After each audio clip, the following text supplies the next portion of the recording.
Okay, let's go.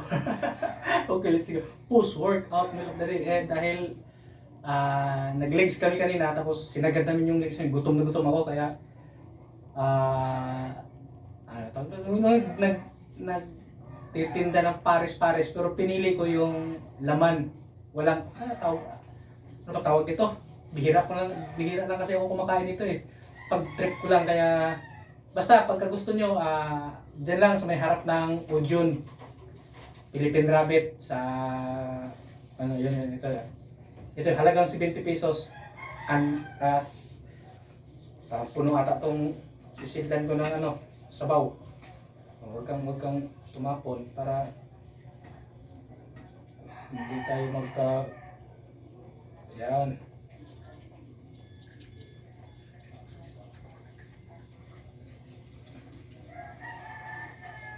Yan.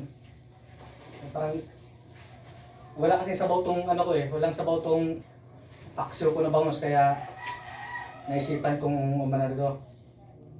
So, parang nakakapaw ata to Nakapaw yan. Pahuli ko na lang yung unahin ko na lang yung sabaw. Buwasan ko muna yung sabaw, tapos ito naman yung kanin nila, 10 piso. Sa iba kasi 12 na yung ibang kanin eh. Sa kanila 10 pa rin. Kaya baka gusto nyo. Parang galit. Ito pala yung mahiwaga kong paksiw na bangos. Kaya let's go na tayo. Ito yung kalokohan nito eh. Nagbuhat na ng mabigat para magutom. Pag nagutom, kakain. Ganun na talaga buhay. Kaya magulo. Hindi ko lang muna ikarga yung dalawang kanin yun kasi alam mo talagang gutom ko eh. Alam mo talagang gutom ako eh.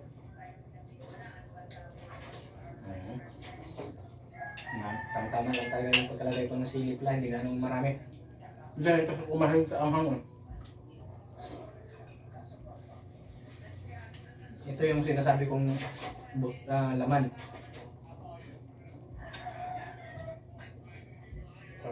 Sabi na ba ito?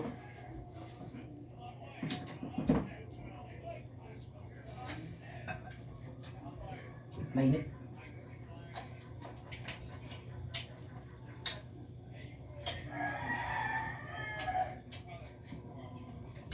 Ito yung bumibili ng ulam na hindi alam kung anong tawag. Basta ano to?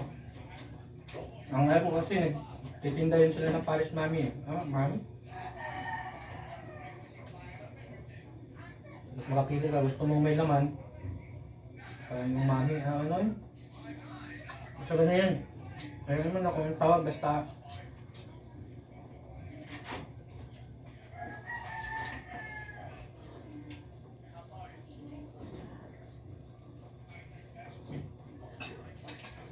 ganitong oras, alas 9 hanggang alas 10 hanggang gabi. Nagtitinda yun si Abay dyan sa harap ng Philippine Rabbit.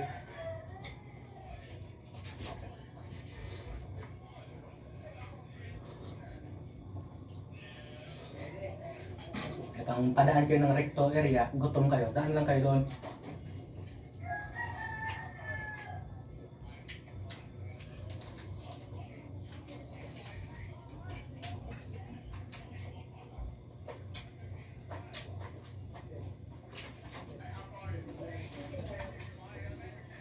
Ngayon yung tumitira tayo ng ibang klaseng protina para hindi lang paulit-ulit yung protein na inintik natin. Dahil hindi lang puro isda, manok. Karni-karni yun tayo pa may time. Simple na yan eh. Saka sahuran din pati. Alam na, 1 million na tayo eh. Sa bagong sahod, sibog. Pagka tapos na yung sahod, bilang nga. Ang ganun lang yun.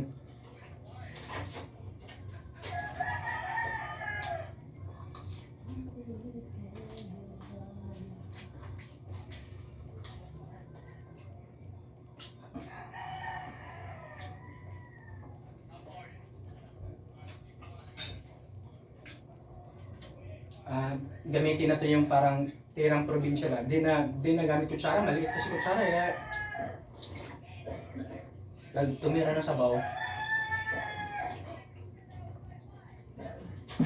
sakwat mangkok. Ayun para ramdam na ramdam mo yung init talaga ng sabaw.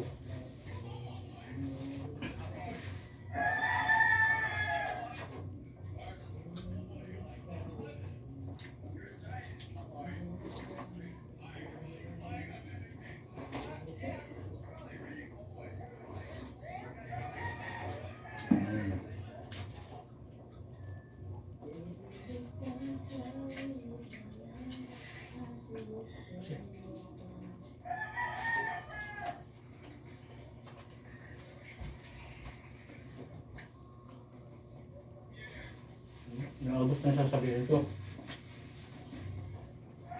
Basta yun na yun.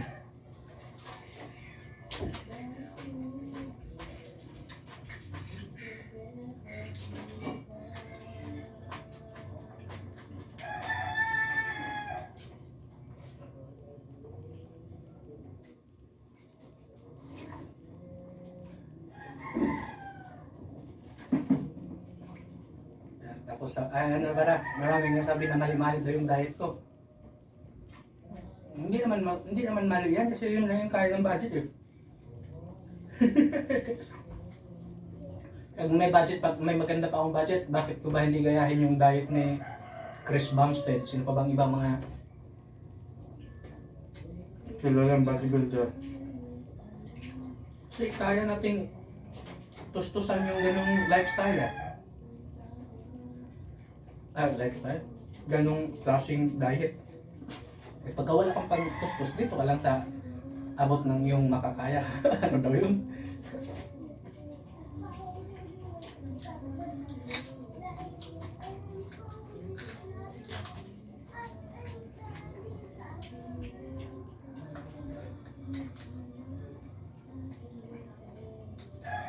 Yung isa din na nagpapaka-excited ito yung mga ngayon nila. Yung nagtatin mo yung nakakapit sa luto.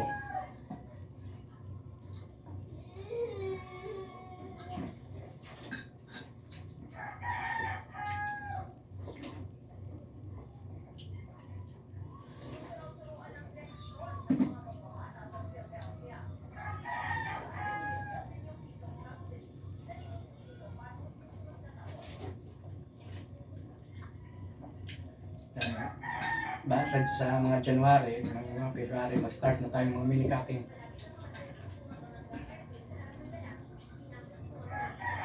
Plano ko sana nung nakaraang linggo pa, eh napasunod-sunod yung kain. Pero postpone ko na, so January na naman talaga.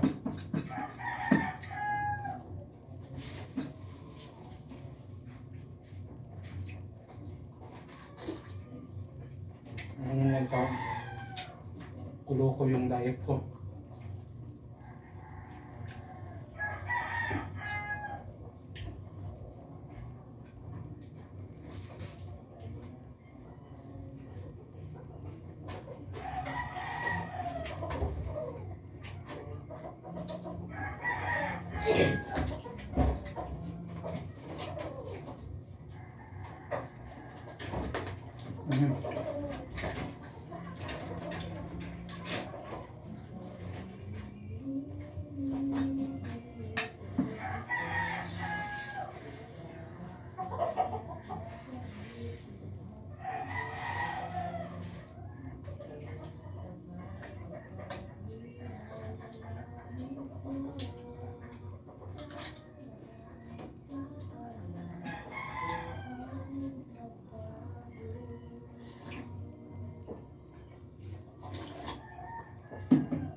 Doon sa gym, ayan nga, lumabas yung pawis ko.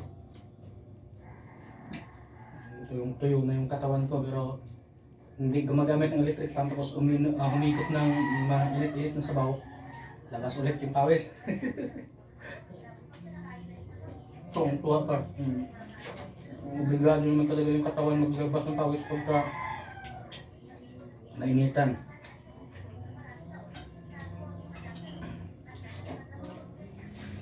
Okay.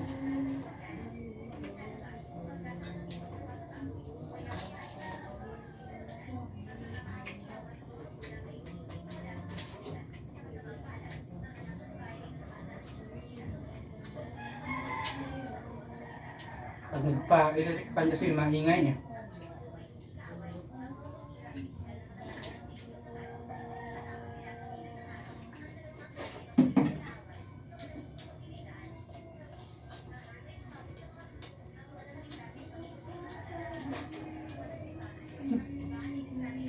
Bigla na naman ang kupal eh.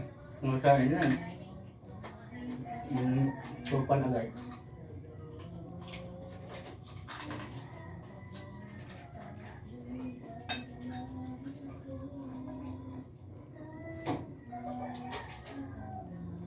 Ito naman kasi yung mga tropa kong pusa eh.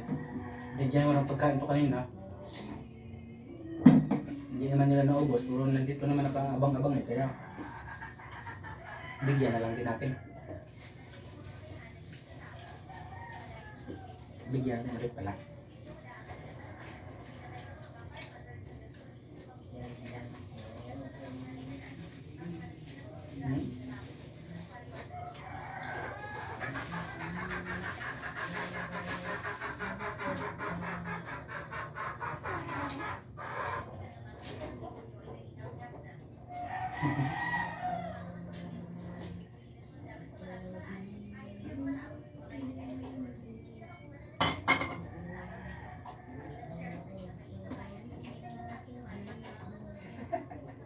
Bigla na lang nagiging pungas. Okay.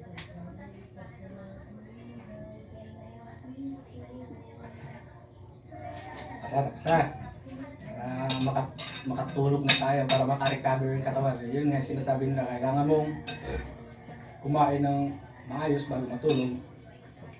Yun nga lang, hindi ganun kahaba. Hindi kagaya sa mga sinasabi ng mga expert na dapat daw 2 to 3 hours pagkatapos kumain bago matulog, or 1 hour to 2 hours. Pag ganito naghahabol tayo ng oras, parang malaki lugi pag antay natin dalawa hanggang 3 oras. Kaya let's go na. Ano daw yun? Ang gulo eh. Kaya